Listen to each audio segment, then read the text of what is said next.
Happy New Year. My name is Jason Mercer. I'm the Toronto Real Estate Board's Senior Manager of Market Analysis. With 2013 just passed, I'd like to take this opportunity to look at commercial results as reported through the Toronto MLS system for the fourth quarter of 2013. So let's start with the leasing market. We saw a combined 5.4 million square feet of industrial, commercial, retail, and office space leased through the Toronto MLS system in the fourth quarter of 2013.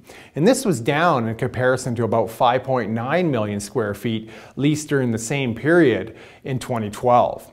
It's also important to note that a little bit more than 3/4 of total leased square footage was accounted for by the industrial segment of the market. And it was also this segment that was the foundation for the dip in leasing activity that we saw during the fourth quarter.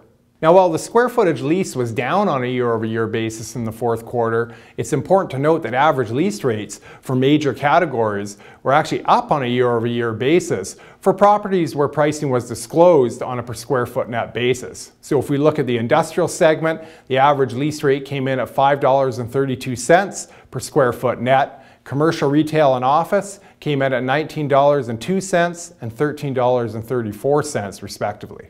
Since coming out of the recession, some segments of the goods producing side of the economy have lagged. For example, manufacturing output has been flat if you look at the trend over the last year. And this may be one reason why we haven't seen or didn't see as much growth in the industrial segment of the leasing market in the fourth quarter of 2013. Some businesses may still be taking a wait and see attitude with regard to real estate investment. Now let's turn to the sale of commercial properties in the fourth quarter. If we look at combined sales for industrial, commercial, retail, and office properties, we see that the number was very similar in the fourth quarter of 2013 in comparison to the same period in 2012, 260 sales versus 265. And at the same time, we saw that average selling prices for transactions where pricing was disclosed were up for all major categories, again, industrial, commercial, retail, and office space.